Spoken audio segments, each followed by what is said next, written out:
and this is my virtual vanity. So today I actually have quite an interesting topic that I want to talk about, and that is, why does sex sell in the makeup world?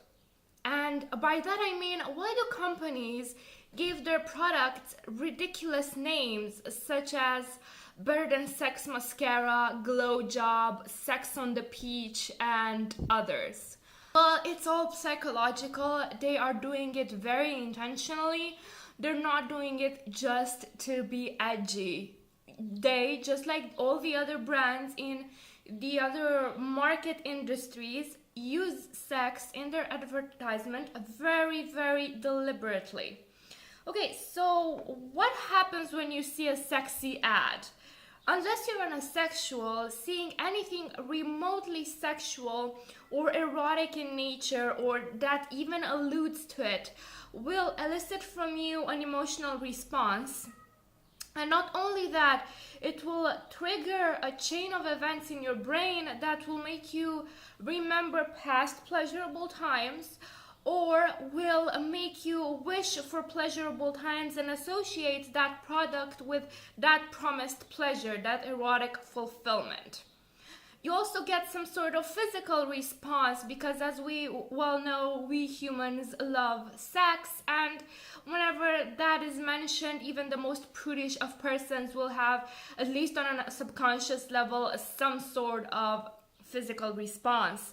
And in this way, the brand creates a twofold connection with you. One is an emotional and psychological one, because it reminds you of good things whether you want to or not, or well, hopefully it reminds you of good things.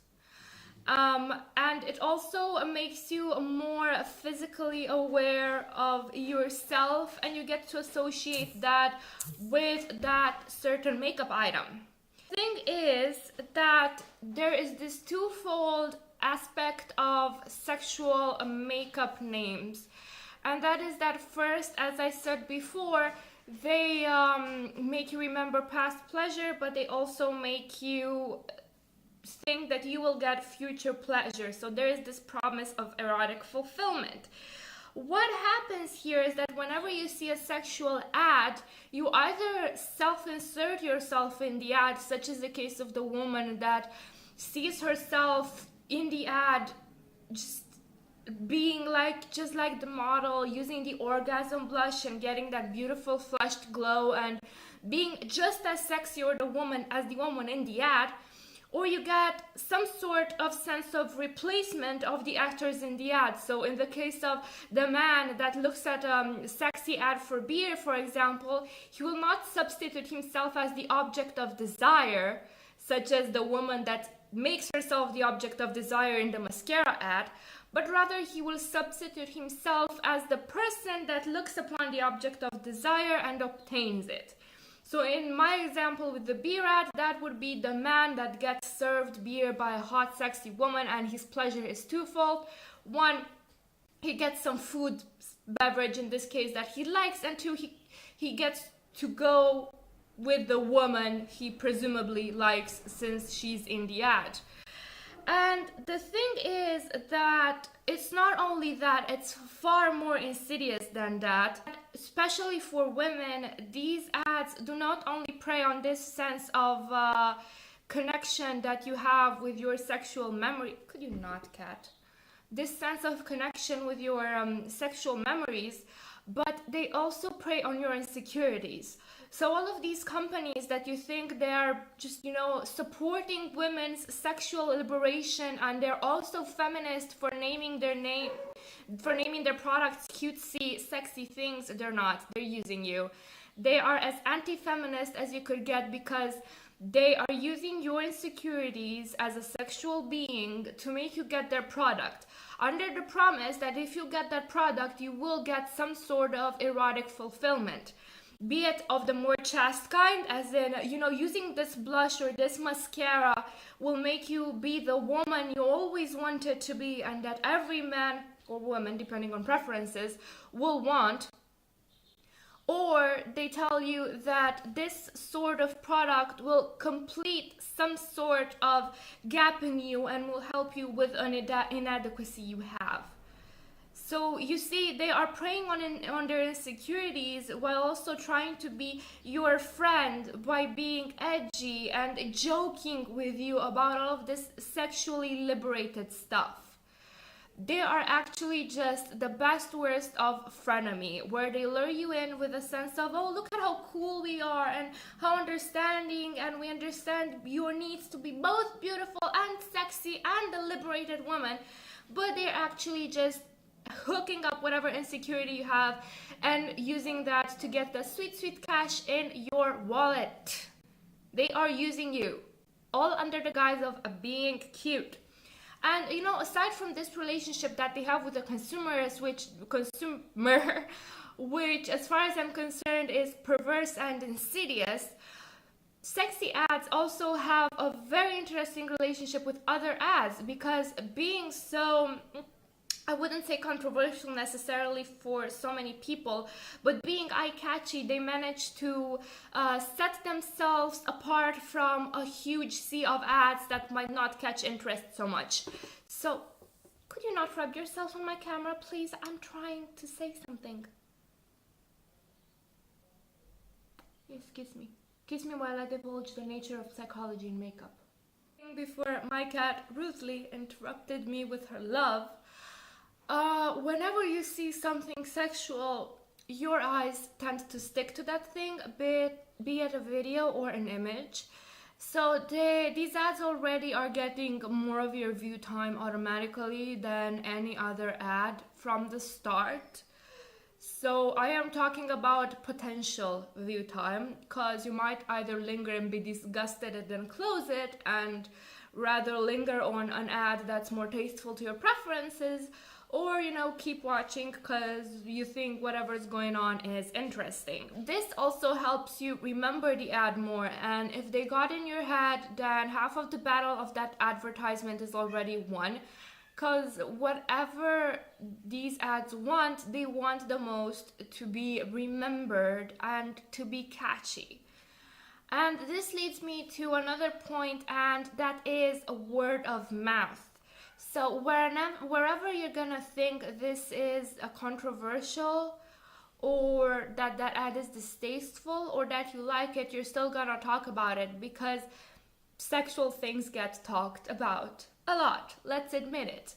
Be it to be criticized, as in, oh my god, I can't believe they called that glow job, or as in, oh my god, that's so cool, I can't believe they had the courage to call their mask glow job and it's glittery too, oh my god, so amazing, much wow. First thing is, any mention of sexuality or eroticism in any context will elicit an emotional response, which has a twofold reaction: a promise of future pleasure, memories of past pleasure. You will also get a physical response, because we're all animals and we like to fuck, of course. Another thing is that it will stay in your mind because it's a bit, you know, controversial and they're trying to be edgy, which means you will either talk about it with distaste or with admiration, and in this case, any publicity is good publicity, including bad publicity, as long as you don't outright give the product a bad review. Not only that, but the fact that they use something that is so intrinsically linked to human nature will make you stay more with your eyes on the ad. So they automatically get a bit of a head start on your view time, respect to other ads. And is there any wonder, with all of that said, that since they've got you hook and sinker with anything sexual, that they will use stupid names? Of course not. Let's take a look at my trusty list over here on recycled paper about what product names these companies are crazy enough to come with. So let's start with Too Faced, which came out with a dumb ass set name, and that is Sex on the Peach set, which features a mascara, a foundation, and I don't know what else. In any case, not anything very special. But like, really? Sex on the... Why are you making me think sexually of fruit? You know, I'm no prude, but that name is just incredibly fucking stupid. I get that it's a pun on this sex on the beach, cocktail, whatever types of things, but hey, Sex on the Peach makes me think of having sex among the fuzzies of a giant huge peach. 2. Sex on the beach is not fun. Sand gets everywhere. Why, Too Faced? Why? Another great name from Too Faced is their Better Than Sex mascara, which has been renamed in the Arab Middle Eastern part of the world as Better Than Love, which are both dumb ass names. I'm sorry, but if you're gonna make me choose between mascara and getting a good dicking, I won't choose the mascara. Sorry, not sorry. Seriously, nobody needs mascara that much to think that it's better than sex.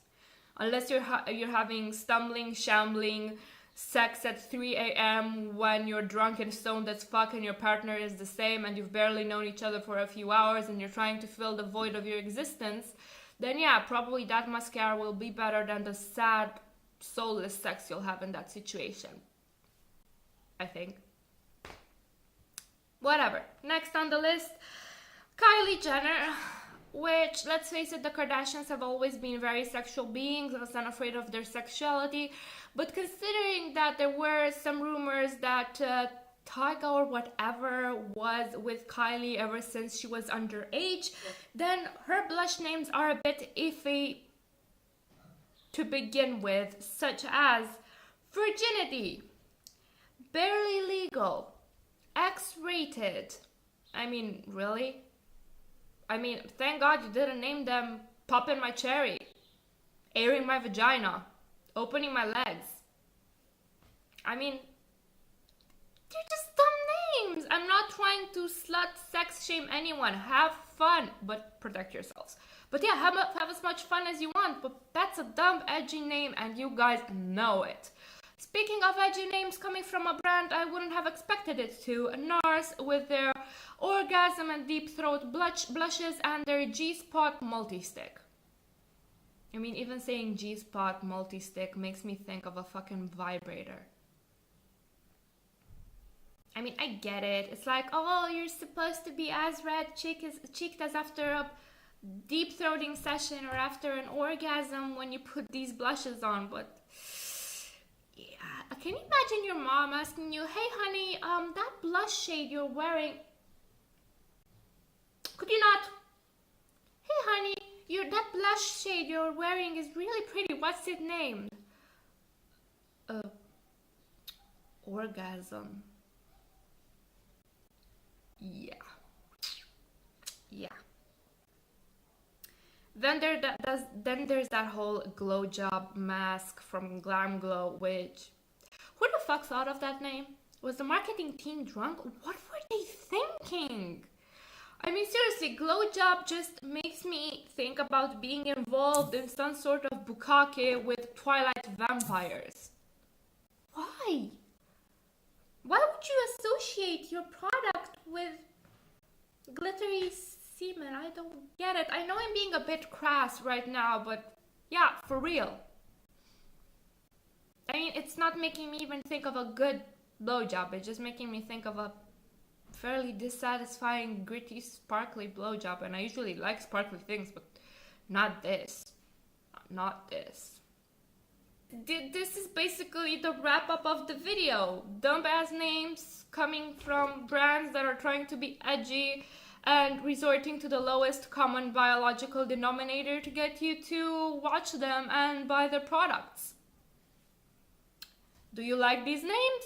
More power to you. Don't like these names? More power to you. I couldn't care less.